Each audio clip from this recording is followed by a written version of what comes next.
This is day 2 in the study titled 7 Days in John's Gospel. On the second day of creation, God created the waters.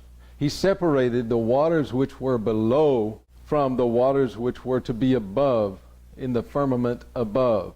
God reorganized the waters, and He put some of the waters above the firmament and some of the waters on the earth. When the Pharisees began their conversation with John the Baptist, John 1:25 says, "And they asked him and said unto him, Why baptizest thou then, if thou be not the Christ, nor Elias, neither that prophet? None had taught of repentance with such assurance and authority as John the Baptist had, much less gone so far as to baptize Israelites." The Pharisees were really getting agitated at John the Baptist because he was making such an impact on so many people there in the wilderness. His crude means of ministry was making more than a ripple effect. His preaching by the Jordan River seemed to be challenging the laws, the liturgical order, and everything that the Jews stood for there in Jerusalem, in their synagogues. Baptizing and water is mentioned 3 times in the next 3 verses. That is what God reorganized there on day 2, water. He separated the waters above from the waters below. John's text even goes on to mention the second day, to bring days into the context as well. John 1:26, John answered them, saying, I baptize with water, but there standeth one among you, whom you know not. He it is who coming after me is preferred before me, whose shoe latchet I am not worthy to unloose. Here again, John the Baptist also makes it clear that the one who is to come is much greater than he. John 1:30, This is he of whom I said, After me cometh a man which is preferred before me, for he was before me. He is eternal, in other words. John 1:31 goes on, And I knew him not, but that he should be made manifest to Israel. Therefore am I come baptizing with water. And John bare record, saying, I saw the Spirit descending from heaven like a dove, and it abode upon him.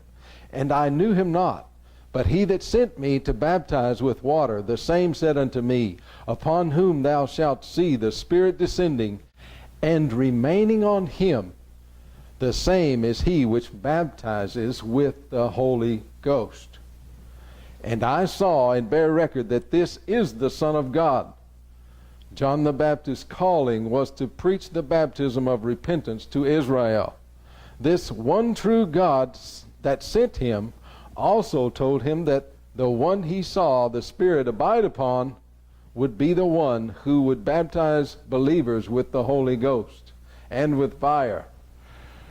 This Jesus would be the Son of God. For John saw the Spirit descending from heaven down onto Jesus. The Spirit of God remained upon him. And I saw and bear record that this is the Son of God. John the Baptist's calling was to preach the baptism of repentance to Israel. So John was to attest to the fact that Jesus was the coming Messiah. As on the second day of creation, 2 different waters are described here in John 1. John's baptismal waters in the Jordan River were of the earth. That river was even dirty. They were natural, but they represented something spiritual.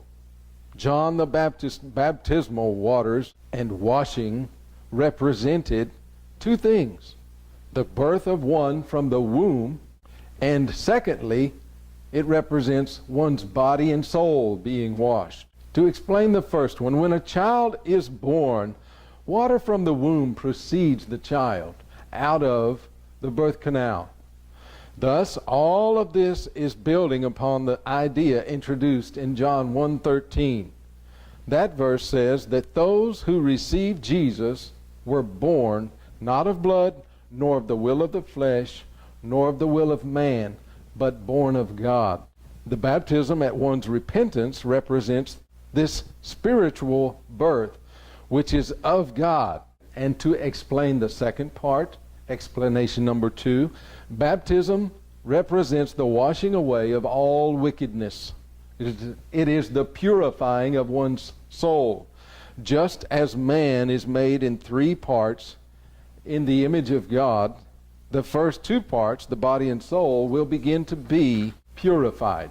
That is when the emotions and ungodly thoughts of that one will begin to be renewed.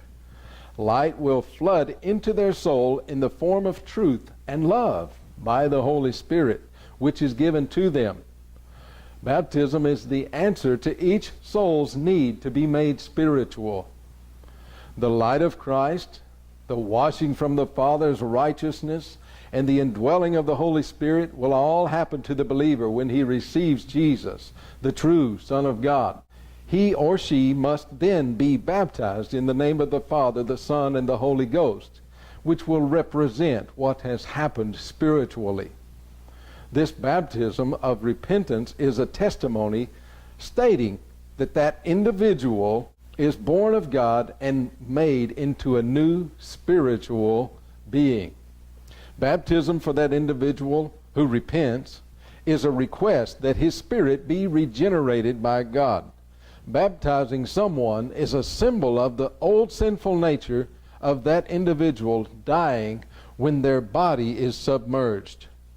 They emerge out of the water to be raised up unto God with the new regenerated spirit within them.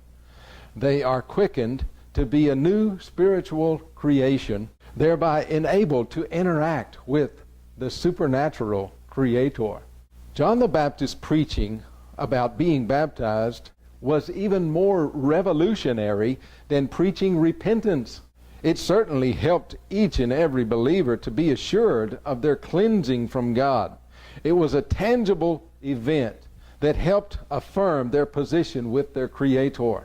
Then, in the same breath, an even more revolutionary doctrine was presented, which introduced being baptized with the Holy Ghost. Jerusalem had not experienced Pentecost at that point with Peter and the disciples in the upper room, and the baptism of the Holy Spirit was completely foreign to all of Israel. Jesus' baptismal waters from the Holy Ghost were as waters that are not a part of this natural world. The baptism with the Holy Ghost is heavenly and supernatural. The baptism with the Holy Ghost are the waters above. John's baptism represented the waters below, and Jesus' baptism, or the baptism of the Holy Ghost, it represents the waters which are above.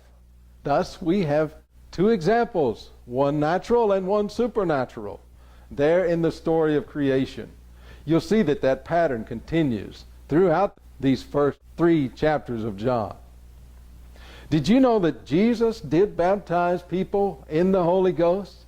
There in John 20:22, Jesus, right before he went to ascend unto the Father, he baptized many. Let's read that. There in John 20, verse 22 and 21 and 22. Then said Jesus to them again, Peace be unto you, as my Father has sent me, even so send I you. And when he had said this, he breathed on them, and saith unto them, Receive ye the Holy Ghost. Jesus did not do it often, but his disciples performed that service to many people after his ascension. Acts 19:2 tells us that Paul said unto them, Have you received the Holy Ghost since you believed? So he was talking to other believers that had not been exposed to the baptism of the Holy Spirit. And he asked them if they knew anything of it. And they said unto him, We have not so much as heard whether there be any Holy Ghost. And he said unto them, Unto what then were you baptized? And they said, Unto John's baptism. Then said Paul, John verily baptized with the baptism of repentance, saying unto the people that they should believe on him, which should come after him, that is, on Christ Jesus. When they heard this, they were baptized in the name of the Lord Jesus. And in verse 6, And when Paul had laid his hands upon them, the Holy Ghost came on them, and they spake with tongues and prophesied. Laying on of hands is still a common way for believers to receive the baptism of the Holy Spirit. Even though some ministers do still breathe the Holy Spirit on them, as Jesus did, either way is depending on whether or not this individual knows the Lord and has the Holy Spirit. In review, when one has been baptized by immersion, they can stand confident with their assurance that God will never leave them nor forsake them. They will then stand before God in His righteousness. Their soul is thereby enabled to interact with the supernatural Creator. The baptism of the Holy Ghost by the laying on of hands is how God increases believers' boldness to carry out the work of the kingdom of God. Joy, comfort, and overwhelming love come through this baptism. Each citizen of the kingdom should desire this baptism and seek it out daily. The waters of creation below the firmament represent John's baptism. The waters above the firmament represent the baptism of the Holy Ghost. Further, the baptism of John is the earthly baptism of one's body. It is below the baptism of the Holy Ghost in that it is only the physical representation of what is happening spiritually. This event is happening in the soul of that one and in the heavens, just as it did for Jesus. The waters above, which represent Jesus' baptism, are the heavenly baptismal waters of one's soul being filled with the Holy Ghost. Now, if you will, pray with me. Father, thank you for giving us your Son, Jesus. I have received him as my Savior and as the light of my life. I know that your Holy Spirit dwells in me. I know that I can be filled to overflowing when I am baptized with the Holy Ghost.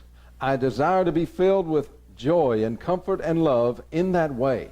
I want to speak with the gift of tongues, and I want to be able to prophesy of your goodness. Bless me, Lord. I pray these things always. Come and fill me now with your Holy Ghost. Fill me in the name of Jesus, I pray. Amen.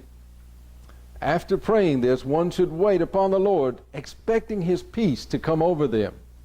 Feel free to continue asking until he fills you up to overflowing. If you want to learn more about prophesying or being filled with the Spirit of God, you may go to the Book of Stone study guide, and many of the principles there will lead you to a deeper understanding of what the Holy Spirit has for you and for each and every believer. That concludes day 2 of our study